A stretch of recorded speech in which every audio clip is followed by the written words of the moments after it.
I want to talk to you about cycle syncing because this is like your jam and I understand a little of it, but not all of it. So I know it's becoming a hot topic, but I also know that a lot of women are still in the dark on this powerful method of wellness, that being cycle syncing. Can you decode it for us a little bit? What does it mean? So I'll start here. Earlier, you just mentioned masculine and feminine and how women have been trying to fit themselves into a way that men operate. So I'll start by talking about the difference between the male and female hormonal cycle. Men also have hormonal cycles. They don't have a period, they don't have menstruation, of course, but their hormones do change. Make them have PMS for a couple days a month. I can prove this. They change for the most part on a daily basis.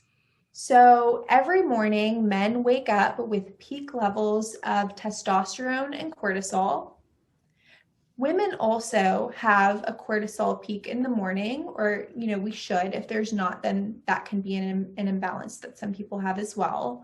Throughout the day, we know that our cortisol levels should gradually taper down so that by the time we get to the evening, our bodies can go into rest. Testosterone also tapers down throughout the day, but some of that is converted into estrogen. That is true for both men and women, but men again have this daily pattern where that testosterone that peaks in the morning then converts into estrogen. So for a lot of men, that is going to mean that during the morning, they're interested in very physical activities. That can be exercise, that can be of a romantic or sexual nature for some. That what might also explain why a lot of male CEOs and entrepreneurs swear by their really intense morning routines. And why we might try that, but after a couple days, it doesn't sound that appealing to us anymore. No, or I'm falling asleep by noon if I do that. I remember doing a hot yoga class. It was a Bikram yoga class. It was like a 5:30 a.m. class. And not only did I throw up afterwards, but by like 11 a.m., I was done for the day. Just so exhausted. Absolutely.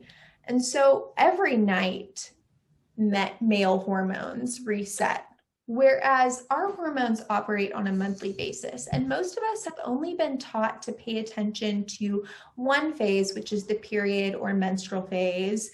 Maybe we've been taught to also pay attention to ovulation, but usually that's only when a woman is trying to conceive or trying to avoid pregnancy. And we are told absolutely nothing about what happens in between. So just a mini version of this is that phase 1 of our cycle starts with our period. That's just because it's the easiest for us to start tracking. We are generally very aware of when that happens. It lasts usually about 3 to 7 days, and during that time, our hormones are actually at a low point. And I think that this is very important to note because there is this myth or stereotype that when a woman is on her period, she is so hormonal. And that means she's moody or irrational or, all of these horrible stereotypes we have about what it means to be a woman. But in fact, this is when you are the least hormonal.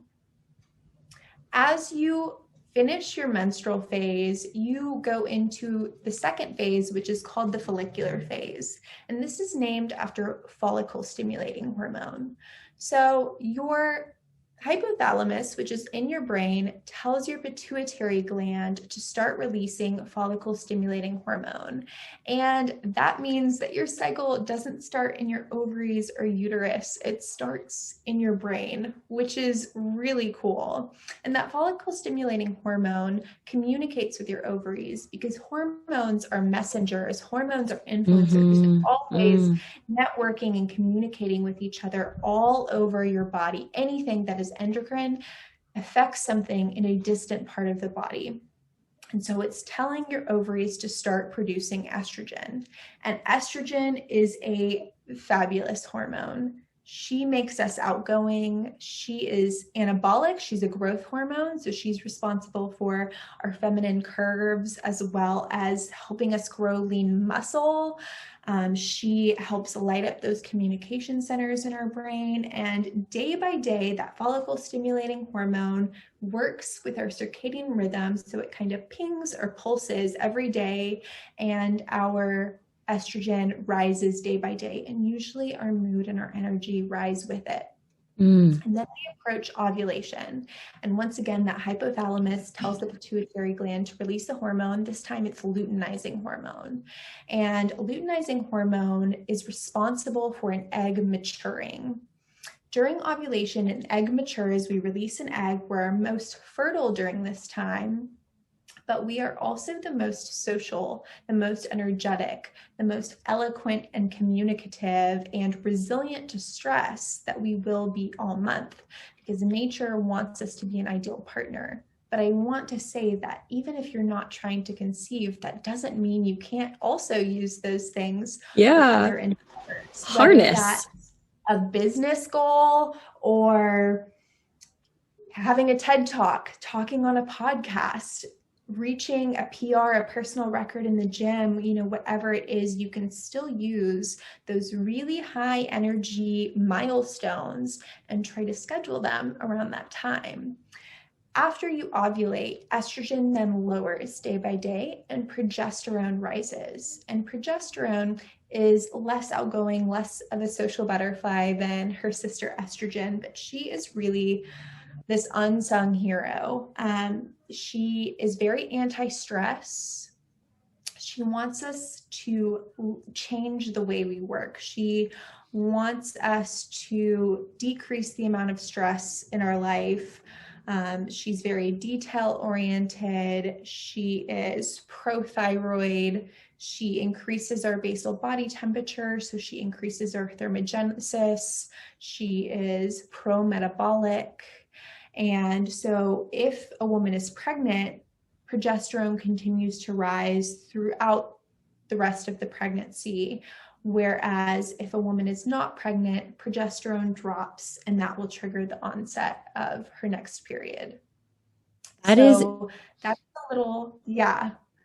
I feel like I just learned so much. And one of the things that I was thinking about as you were explaining the miracle that occurs within a woman every single month, literally a miracle. It's like a symphony of all of these amazing hormones.